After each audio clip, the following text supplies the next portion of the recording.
Merhaba arkadaşlar, örgü kanalıma hoş geldiniz. Minik bebeklerimiz için kolay ve güzel tığ işi bir bebek takımı yaptım. Bakın bu şekilde çok güzel bir bebek şapkası var. Bunun takımı olarak çok güzel bir tığ işi hırka, cimcime modelli güzel bir hırka arkadaşlar. Yine bunun takımı olarak bu şekilde tığ işi bir pantolon yaptım. Bu pantolonun örgüsü de çok kolay. Siz de bunun gibi güzel bir takım yapmak isterseniz ben bu pantolonun ve şapkanın anlatımlarını yaptım. YouTube kanalıma yükledim. Bunların olduğu YouTube linkini izlediğiniz bu videonun açıklama bölümüne ekliyorum. Siz o linklere tıklarsanız bunlar gibi güzel bir takım yapabilirsiniz. Veya Ece'nin Örgüleri YouTube kanalında şapka ve pantolon olarak arama yaparsanız kolayca bulabilirsiniz. Biz bugün bu kolay ve güzel tığ işi hırkayı yapacağız arkadaşlar. Ben bugün bu takımı bir kız bebek için yaptım pembe renk iplik ile. Ama siz aynı takımı farklı renkler kullanarak erkek bebekleriniz için de yapabilirsiniz. Ben bugün 6-12 aylık bebek ölçüsüne göre anlatıyorum. Ama siz bu takımı daha büyük veya daha küçük çocuklarınız için yapabilirsiniz. 0-1 yaş arası çocuklar için benimle aynı sayıda başlayabilirsiniz. Yakadan zincir yaparak başlıyoruz. Bu yaka arttırma sırasını 2 sıra önce bitirirseniz yeni doğan bebek için olur. 1 sıra önce bitirirseniz 3 aylık bebek için olur arkadaşlar. 6 aylık bebek için bu ölçüde yapabilirsiniz. 1-2 yaş arası çocuklar için yapmak istiyorsanız bu yaka arttırma sırasını benim yaptığımdan 1 sıra fazla yaparsanız 1-2 yaş arası çocuklarınız için olacaktır. Siz 2 yaşından büyük çocuklar için yapmak istiyorsanız bu yaka başlama sayısını yapacak olduğunuz çocuğun büyüklüğüne göre 8, 10, 12 zincir fazla yaparak her yaş çocuklarınız için yapabilirsiniz. Hırka örgüsünde iplik olarak ben bugün bu ipliği kullandım. 100 gram iplik üzerinde 330 metre var. 2 yumak bitmedi arkadaşlar. 2 yumaktan biraz kaldı. 2 adet ipliğe ihtiyacınız var. Ben bugün dediğim gibi pembe renk kullanarak bu hırka örgüsünü yaptım. Siz bu hırka örgüsünde istediğiniz marka bebek iplik ve renklerini kullanarak yapabilirsiniz. Her renk ile çok güzel oluyor. Tığ olarak 5 numara 3 milimetre tığ kullandım. Elimin sıklığına göre bu tığı kullandım. Yumuşak bir örgü elde ettim arkadaşlar. Sizin eliniz sıkıysa 3,5-4 milimetre tığları kullanırsanız daha güzel olur. Tığ işi örgülerde eliniz sıkıysa yaptığınız örgü hem sert olur hem de ölçü benim yaptığım ölçüden daha küçük olur. Hırka örgüsünün yakasında 3 tane düğme yaptım bakın. Ben bugün 3 düğme yapmayı tercih ettim. Siz isterseniz 4, 5, 6 düğme olarak yapabilirsiniz. Model çok kolay bakın. Herkesin yapabileceği kolay bir model. Açık olarak görelim. Bakın hırkanın görüntüsü bu şekilde, arka görüntüsü. Hırkanın ölçülerini videonun sonunda ölçerek gösteriyorum. Oraya bakabilirsiniz. Tekrar ölçerek zaman geçirmek istemiyorum. 6-12 aylık bebek için yaptık. İpliği tığ hazırlayalım. Hep birlikte bu kolay ve güzel tığ işi hırkanın örgüsüne başlayalım. Örgü kanalıma abone değilseniz abone olmayı unutmayın lütfen. Örgü kanalıma abone olmak ücretsiz. Örgü kanalıma ücretsiz abone olup orada bulunan zil şeklini dokunarak açık yaparsanız kanalıma video yüklediğim zaman ilk önce size bildirim gelir. Örgülerimden herkesten önce sizin haberiniz olur. İzlediğiniz videolarıma beğeni ve yorumlarınızı yaparsanız çok sevinirim arkadaşlar. Hepinize kolay gelsin. İyi çalışmalar.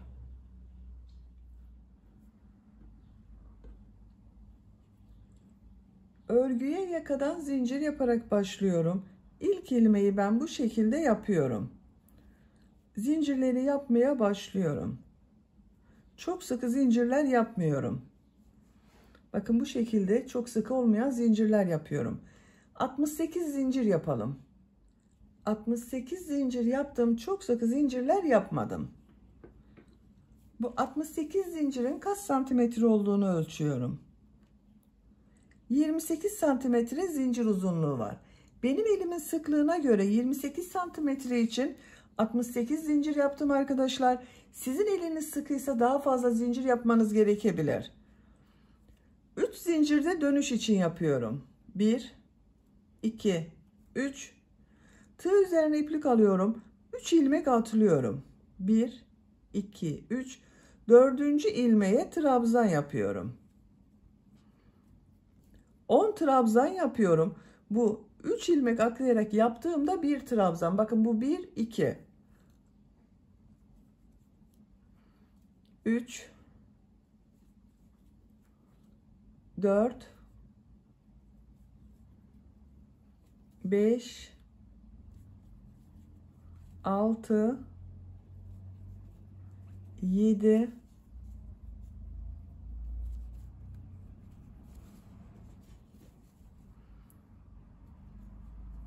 8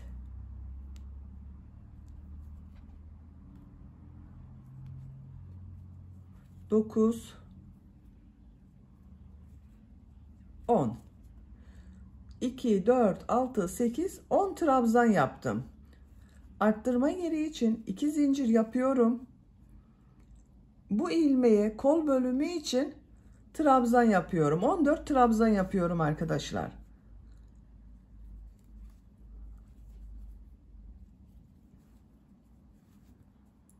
...14 trabzanı yapalım.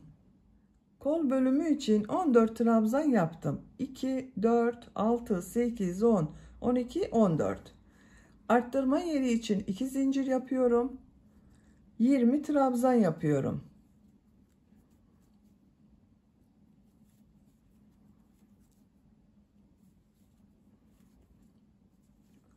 Siz buraya kaç trabzan yaptıysanız buraya yaptığımız trabzanın 2 katı olacak. Ben buraya 10 trabzan yaptım. Buraya 20 trabzan yapıyorum. 20 trabzanı tamamlayalım. 20 trabzan yaptım. Bakın görüntüsü bu şekilde oldu. Arttırma yeri için 2 zincir yapıyorum. Kol bölümündeyim arkadaşlar. Bu kol için 14 trabzan yaptım. Buraya da 14 trabzan yapıyorum.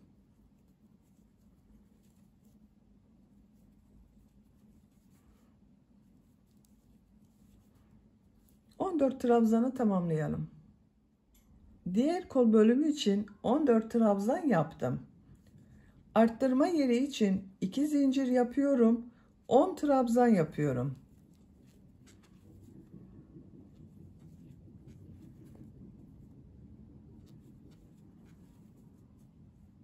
Sıra sonuna kadar devam edelim. 10 trabzanı yaptım. Bu sırada yaka ayrımlarını yaptık. Sıra başında ve sıra sonunda 10 trabzan yaptım. Kol bölümleri için 14 trabzan yaptım. Buraya da bunların ikisi toplamı olan 20 trabzan yaptım. İkinci sıradayım. Bir zincir yapıyorum. Örgüyü çeviriyorum. İlk ilmek üzerine trabzan yapıyorum. Diğer ilmeklere trabzan yaparak devam ediyorum. 10 trabzan yapıyoruz. Bu arttırma zincirine kadar devam edelim. Arttırma zincirine kadar 10 trabzan yaptım. Bu arttırma zinciri üzerine 2 trabzan, 2 zincir, 2 trabzan yapıyorum.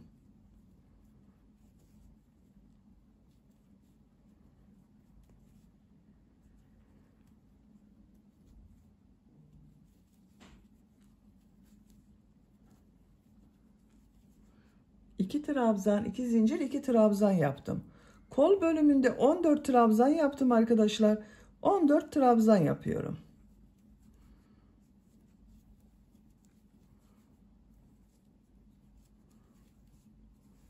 Arttırma zincirine kadar devam edelim. Bu arttırma zincirine kadar trabzanlar yaptım. Bu 2 zincir üzerine 2 trabzan, 2 zincir, 2 trabzan yapıyorum. Arttırmaları 2 trabzan, 2 zincir, 2 trabzan şeklinde yapıyoruz. 2 trabzan, 2 zincir, 2 trabzan yaptım. Diğer ilmeklere trabzan yaparak devam ediyorum. 20 trabzan yaptım, 20 trabzan yapıyoruz.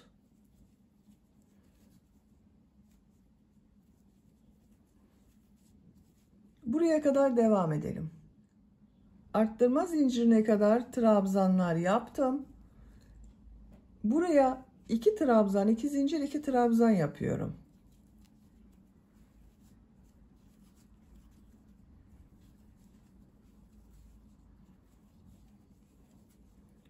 Kol için 14 trabzan yapıyorum.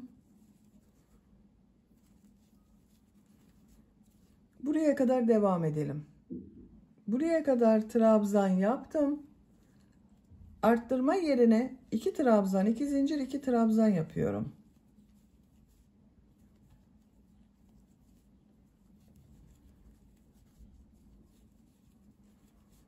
Bu 10 ilmek üzerine 10 trabzan yapıyorum. Sıra sonuna kadar devam edelim. Sıra sonuna kadar tamamladım. Sıra sonunda bakın bir alt sırada 3 ilmek atlayarak yaptığım bir trabzan var. Bunun 3. ilmeğe tığ takıyorum. Trabzan yapıyorum. Buraya da 10 trabzan yaptım arttırmadan sonra. Bir zincir yapıyorum. Örgüyü çeviriyorum. Bu sırada yine arttırma yapacağız. Bu arttırma yerlerinde bir trabzan, 2 zincir, bir trabzan şeklinde arttırma yapacağız. İlk ilmeğe trabzan yapıyorum. Diğer ilmeklere trabzan yaparak devam ediyorum. Buraya kadar devam edelim. Arttırma yapacağım yere kadar trabzanları yaptım. Arttırma zincirinin üzerine bir trabzan, 2 zincir, bir trabzan yapıyorum.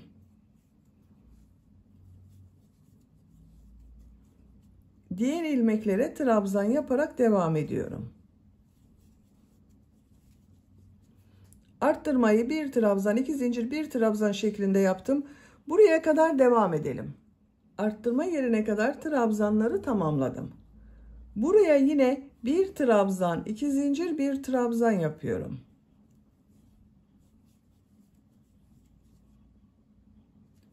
Diğer ilmeklere birer defa trabzan yapıyorum.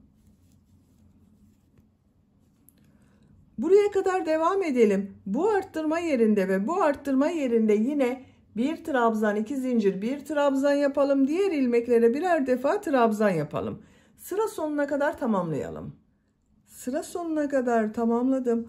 Bu sırada bakın bu arttırma yerlerinde bir trabzan, 2 zincir, bir trabzan yaptım. 4. sıradayım. Bir zincir yapıyorum. Örgüyü çeviriyorum. Bu sırada arttırmaları 2 trabzan, 2 zincir, 2 trabzan şeklinde yapıyoruz. İlk ilmek üzerine trabzan yapıyorum. Diğer ilmeklere trabzan yaparak devam ediyorum. Arttırma yerine kadar devam edelim. Arttırma yapacağım yere kadar trabzanları yaptım. Arttırma zincirinin üzerine 2 trabzan, 2 zincir, 2 trabzan yapıyorum.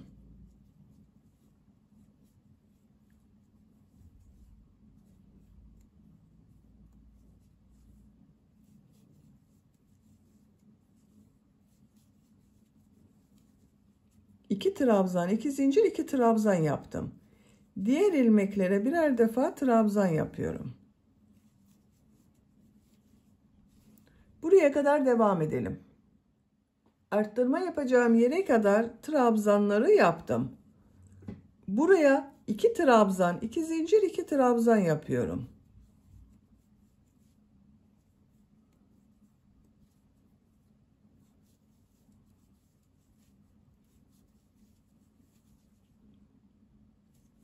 Diğer ilmeklere birer defa trabzan yapıyorum. Bakın bu sırada arttırmaları 2 trabzan, 2 zincir, 2 trabzan şeklinde yapıyoruz. Bu arttırma yerinde ve bu arttırma yerinde de 2 trabzan, 2 zincir, 2 trabzan yapalım. Diğer ilmeklere birer defa trabzan yapalım. Sıra sonuna kadar tamamlayalım. Sıra sonuna kadar tamamladım. Bakın arttırma yerlerinde 2 trabzan, 2 zincir, 2 trabzan yaptım. Diğer ilmeklere birer defa trabzan yaptım. 4. sırayı bitirdik. Yakanın görüntüsü bu şekilde oldu.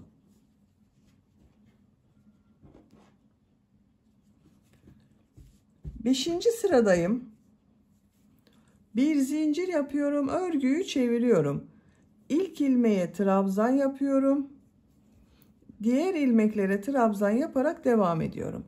Arttırma yerine kadar devam edelim. Arttırma yapacağım yere kadar trabzan yaptım. Arttırma yerine bu sırada bir trabzan, 2 zincir, bir trabzan yapıyorum.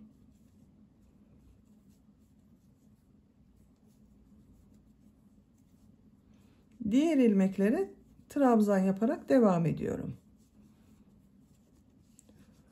Arttırmalar bu şekilde devam edecek arkadaşlar. Bir sırada bir trabzan, 2 zincir, bir trabzan şeklinde arttırma yapıyoruz. Bir sonraki sırada 2 trabzan, 2 zincir, 2 trabzan yapıyoruz. Bakın 5. sıradayım. Bir trabzan, 2 zincir, bir trabzan şeklinde arttırma yaptım. 6. sırada 2 trabzan, 2 zincir, 2 trabzan. 7. sırada bir trabzan, 2 zincir, bir trabzan. 8. sırada 2 trabzan, 2 zincir, 2 trabzan. 9. sırada yine bir trabzan, 2 zincir, bir trabzan şeklinde arttırmalar yapacağız. Yapacak olduğunuz çocuğun büyüklüğüne göre bu dönüşümlü olarak arttırmaları yaparak yakanın örgüsünü tamamlayalım. Roba örgüsünü arttırmalar yaparak 9 sıra tamamladım. Bir sırada 2 trabzan, 2 zincir, 2 trabzan yaptım. Bir sırada bir trabzan, 2 zincir, bir trabzan şeklinde arttırma yaptım. 1, 2, 3, 4, 5, 6, 7, 8, 9.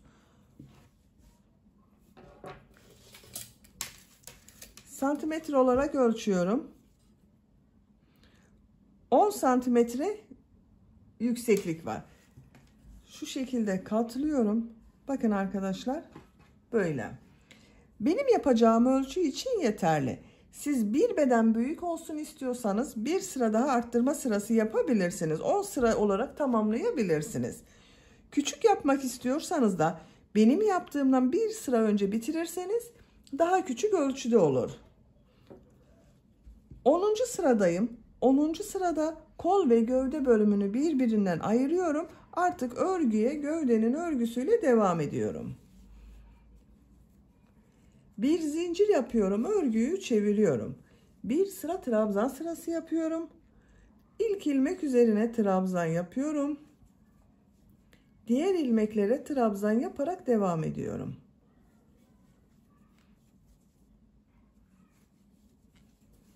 Buraya kadar devam edelim. Arttırma yapacağım yere kadar trabzanlar yaptım. Bu 2 zincir üzerine 2 trabzan yapıyorum. Kol altı için bir zincir yapıyorum. Tığ üzerine iplik alıyorum. Kolda bulunan bütün ilmekleri atlıyorum. Arttırma yerine 2 trabzan yapıyorum. Diğer ilmeklere trabzan yaparak devam ediyorum.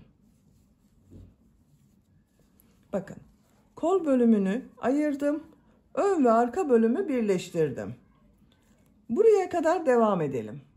Arttırma zincirine kadar trabzanları yaptım. Buraya 2 trabzan yapıyorum. Kol altı için bir zincir yapıyorum. Tığ üzerine iplik alıyorum.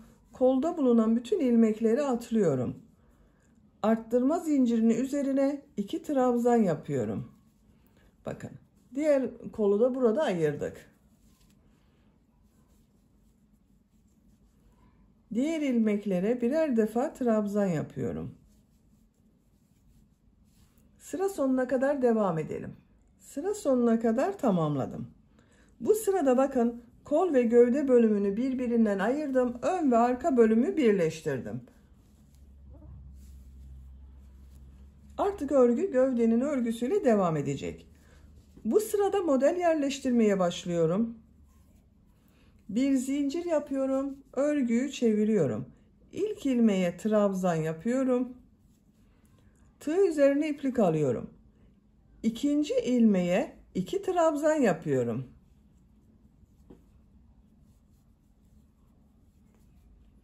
Tığ üzerine iplik alıyorum. Bir ilmek atlıyorum. İkinci ilmeğe 2 trabzan yapıyorum.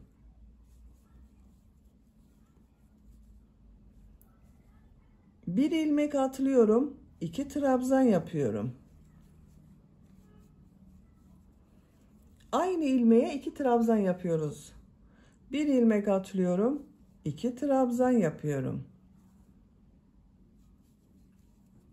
Çok kolay arkadaşlar model. Bu şekilde sıra sonuna kadar devam edelim. Sıra sonuna kadar tamamladım. Son ilmeğe bir trabzan yapıyorum. Bu sırada bir ilmeğe 2 trabzan yaptık. Bir ilmek atladık. Bir ilmeğe 2 trabzan yaptık. Model bu arkadaşlar.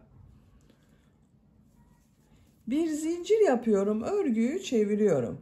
İlk ilmek üzerine trabzan yapıyorum. Tığ üzerine iplik alıyorum. Bu sırada bu 2 trabzan ortasına, bakın model yaptığımız 2 trabzan var. Bunun ortasına 2 trabzan yapıyorum.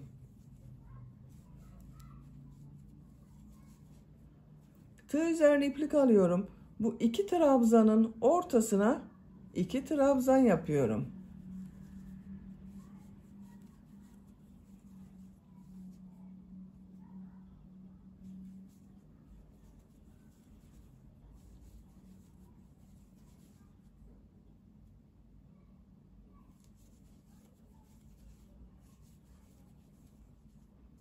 Sıra sonuna kadar devam edelim. Sıra sonuna kadar tamamladım. Son ilmeğe bir trabzan yaptım. Bir zincir yapıyorum. Örgüyü çeviriyorum. İlk ilmek üzerine trabzan yapıyorum. Sıra başında ve sıra sonunda bir trabzan yapıyoruz bakın. Yine bu 2 trabzanın ortasına 2 trabzan yapıyorum.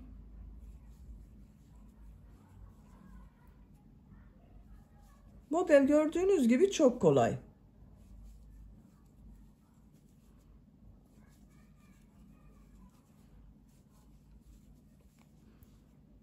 Bu şekilde devam edeceğiz arkadaşlar.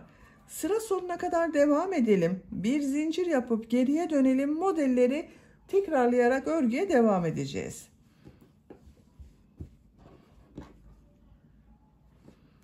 Yapacak olduğunuz çocuğun büyüklüğüne ve tercihinize göre bu model sırasını istediğiniz kadar tekrarlayarak gövdenin örgüsünü tamamlayalım. Gövde örgüsünü 18 model sırası olarak yaptım. 1, 2, 3, 4, 5, 6, 7, 8, 9, 10, 11, 12, 13, 14, 15, 16, 17, 18. Benim yapacağım ölçü için bu yükseklik yeterli. Santimetre olarak ölçüyorum. Kol altından yükseklik 18 santimetre yükseklik var.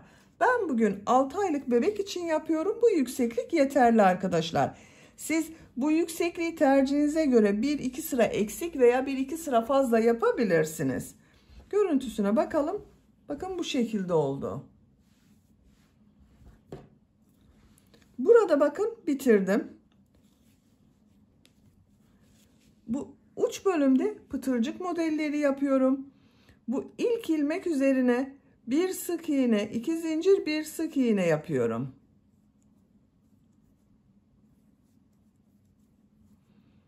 Bir ilmek atlıyorum. İkinci ilmeğe bir sık iğne, 2 zincir, bir sık iğne yapıyorum.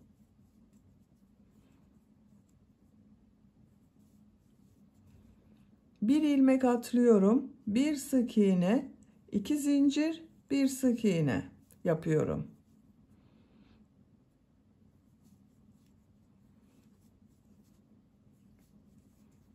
Bakın bu şekilde pıtırcık modelleri yapıyoruz. Sıra sonuna kadar devam edelim. Sıra sonuna kadar tamamladım. Bakın görüntüsü böyle oldu.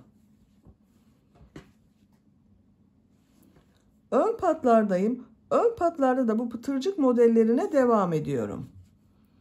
Bir ilmek atlıyorum. İkinci ilmeğe bir sık iğne, 2 zincir, bir sık iğne yapıyorum. Bakın trabzan boşluğunu atlıyorum. Bu ilmeğe bir sık iğne, 2 zincir, bir sık iğne yapıyorum. Pıtırcık modellerini buraya kadar devam edelim arkadaşlar. Bu yaka bölümünün buraya düğme ilikleri yapacağız.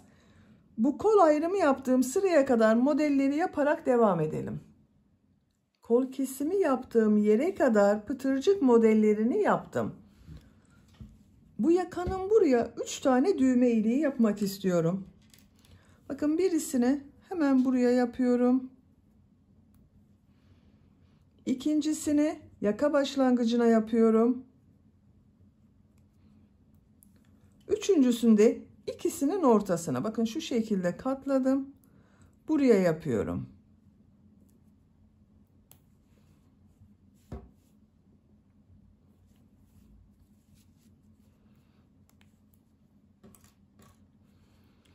Trabzan sırasını atlıyorum. Bu ilmeğe bir sık iğne yapıyorum. Düğme iliği için 7 zincir yapıyorum.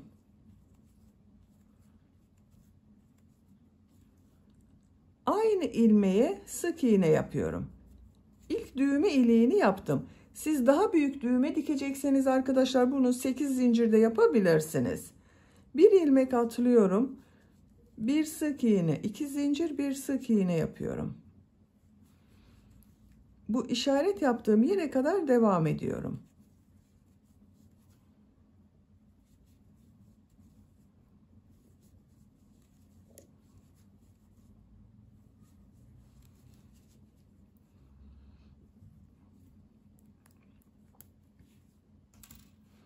Bir, iki, üç pıtırcık modeli yaptım. Buraya bir sık iğne yapıyorum. Düğme iliği için 7 zincir yapıyorum.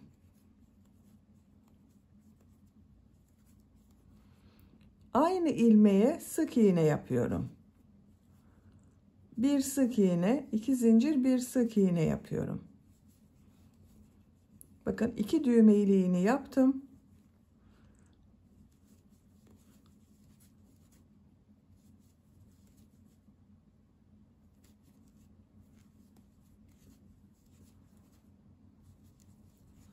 Bu 2 düğme iliği arasında kaç pıtırcık yaptıysak burada da aynısını yapacağız arkadaşlar. Bakın burada 3 pıtırcık modeli yaptım. Buraya da 3 pıtırcık modeli yaptım. Bir ilmek atlıyorum. Bir sık iğne yapıyorum. Düğme iliği için 7 zincir yapıyorum.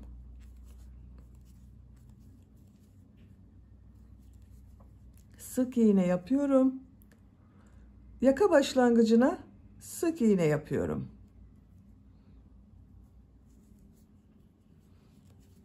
Bakın 3 düğme iliğini yaptım. Siz tercihinize göre tamamını düğmeli yapabilirsiniz. Buralara da 4-5 düğmeli olarak yapabilirsiniz. Yaka çevresinde sık iğne yaparak devam ediyorum. Her ilmek üzerine bir sık iğne yapıyorum.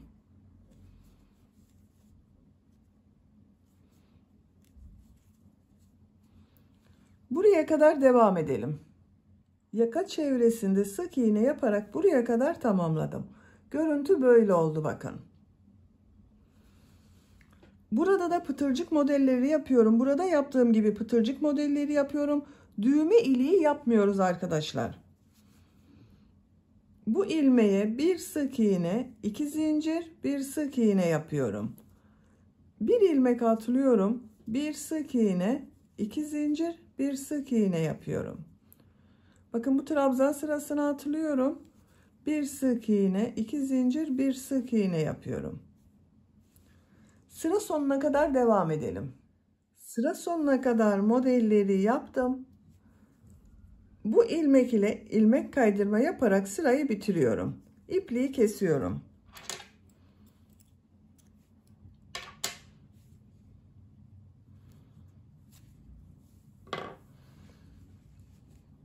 Bakın arkadaşlar bu şekilde oldu. 3 düğme iliği yaptık. Buraya düğmelerini dikeceğiz. Şimdi kol örgüsünü yapalım. Kol altından iplik bağlıyorum. Burada yaptığım bir zincir var. Ona iplik bağlıyorum.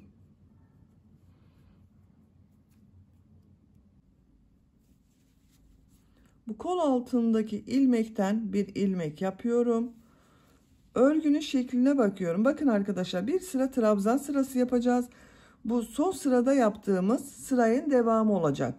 Bunu şu şekilde yaptım. Bakın örgünün gelişinden de belli. Bu şekilde trabzan yapıyorum.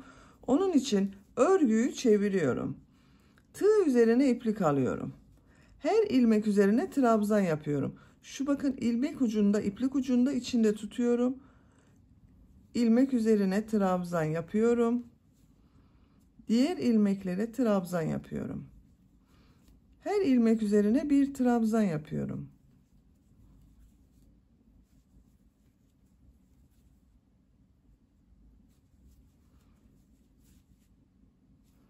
Sıra sonuna kadar devam edelim. Sıra sonuna kadar yaptım. Son ilmeğe de trabzan yaptım. Kol altında yaptığım bakın bu ilmeğe ilmek kaydırma yaparak birleştiriyorum. Bakın modelden önce kol ve gövde bölümünü ayırırken bir sıra trabzan yaptım. Onun devamı oldu kolda. Şimdi model yerleştirmeye başlıyorum. Bu gövde bölümünde yaptığımız modelleri yapıyorum. Örgüyü çeviriyorum. Bu ilk trabzan üzerine bakın ilmeğe ilmek kaydırma yaparak geçiş yapıyorum. 3 zincir yapıyorum. Bu 3 zincirde bir trabzan, aynı ilmeğe bir trabzan yapıyorum. Bakın 2 trabzan oldu. Bir ilmek atlıyorum. Diğer ilmeğe 2 trabzan yapıyorum. Bir ilmek atlıyorum. Aynı ilmek içine 2 trabzan yapıyorum. Bir ilmek atlıyorum. Bir ilmeğe 2 trabzan yapıyorum. Sıra sonuna kadar devam edelim. Sıra sonuna kadar modelleri yaptım. Sıra sonunda bir ilmek kaldı. Bu bir ilmeği atlıyorum. İlk yaptığım bakın bu boşluğa ilmek kaydırma yaparak birleştiriyorum. Bakın arkadaşlar bu sırada modelleri yerleştirdik. Örgüyü çeviriyorum. Kolun örgüsünü de gövde örgüsüyle farklı olmasın diye çevirerek örüyorum. Siz isterseniz bu şekilde de devam edebilirsiniz. Ama o zaman kol ile gövde örgüsü arasında görüntü farklı olur. Ben onun için çeviriyorum. Bakın şu şekilde çevirdim. İlk bu 2 trabzan yaptım. Ortasına ilmek kaydırma yaparak geçiyorum. 3 zincir yapıyorum. Bakın bu 3 zincir bir trabzan. Aynı yere bir trabzan yapıyorum. Bu 2 trabzan ortasına 2 trabzan yapıyorum. Her 2 trabzan ortasına 2 trabzan yapıyorum.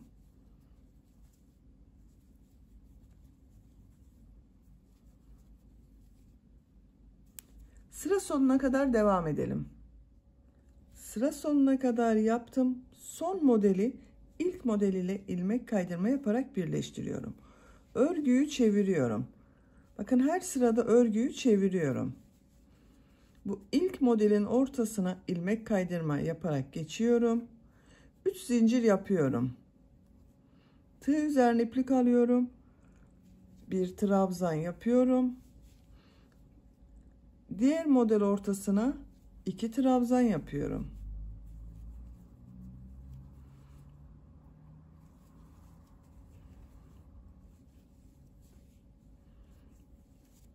Bakın bu şekilde arkadaşlar. Gövdede yaptığımız modelin aynısı. Gövdede bakın çevirerek ördük, dönerek ördük. Onun için kolda da dönerek örüyoruz.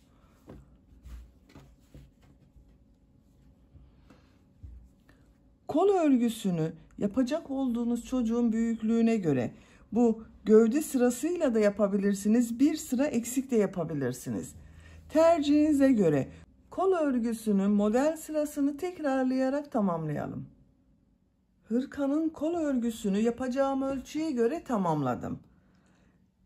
2, 4, 6, 8, 10, 12, 14, 16, 17 model sırası yaptım. Kol ucunda bakın bu şekilde bileklik çalışması yaptım. Gövde bölümünden bir sıra eksik yaptım model sırasına. Şöyle bakın.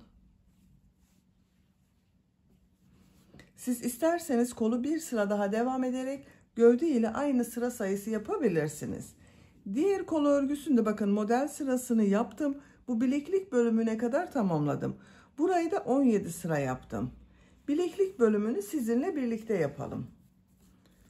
Bileklik bölümünü sık iğne olarak bir sıra yapıyorum. sık iğneleri yaparken de arada kesmeler yapıyorum. Bir zincir yapıyorum. İlk ilmeğe sık iğne yapıyorum. Bakın bu iki ilmeği birlikte yaparak kesme yapıyorum. 3 sık iğne yapıyorum.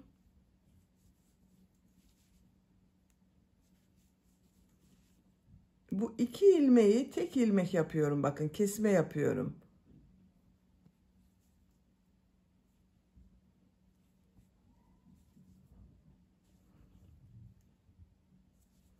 Üç sık iğne yapıyorum. Bir kesme yapıyorum.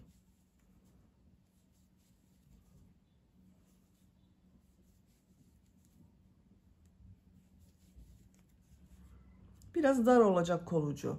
Sıra sonuna kadar devam edelim. Sıra sonuna kadar tamamladım. İlmek kaydırma yaparak sırayı birleştiriyorum. Bakın bu sırada sık iğneler yaptık. 3 sık iğne bir kesme, 3 sık iğne bir kesme yaptım. Kol ucu biraz dar oldu bakın. Siz isterseniz hiç kesme yapmadan direkt pıtırcık modelleri yapabilirsiniz. Bu sırada bakın bu kol ucunda yaptığım gibi pıtırcık modelleri yapıyorum. İlk ilmeğe bir sık iğne, 2 zincir, bir sık iğne yapıyorum. Bir ilmek atlıyorum, bir sık iğne, 2 zincir, bir sık iğne yapıyorum. Bir ilmek atlıyorum, bir sık iğne, 2 zincir, bir sık iğne yapıyorum.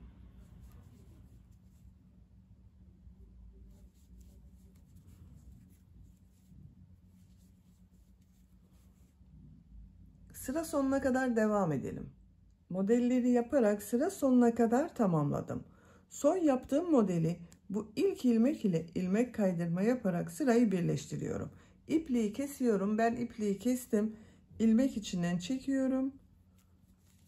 Bakın kol ucu bu şekilde oldu. Böylece hırka örgüsünü bitirmiş oldum.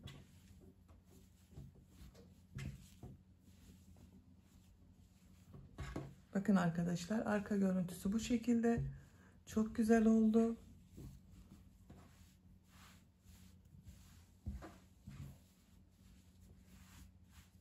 Modelde gördüğünüz gibi hem çok kolay hem de çok güzel. Bitmiş olarak size ölçülerini söylüyorum. Düğmesini de takalım.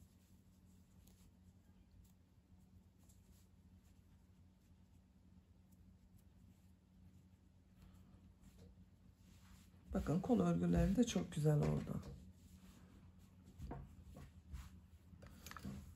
Kol altının buradan gövde genişliğini ölçüyorum. 25 santimetre. Yüksekliğini ölçüyorum. Kol altından gövde yüksekliği 19 santimetre. Omuzdan yüksekliği ölçüyorum. 31 santimetre. Kol yüksekliğini ölçüyorum. 18 santimetre kol yüksekliği var.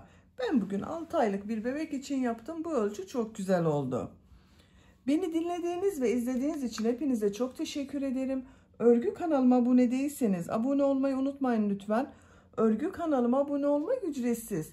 Örgü kanalıma ücretsiz abone olup orada bulunan zil şeklini dokunarak açık yaparsanız kanalıma video yüklediğim zaman ilk önce size bildirim gelir. Örgülerimden herkesten önce sizin haberiniz olur. İzlediğiniz videolarıma beğeni ve yorumlarınızı yaparsanız çok sevinirim arkadaşlar. Sizlerle yeni örgülerde görüşmek dileğiyle. Hoşça kalın, sevgiyle kalın.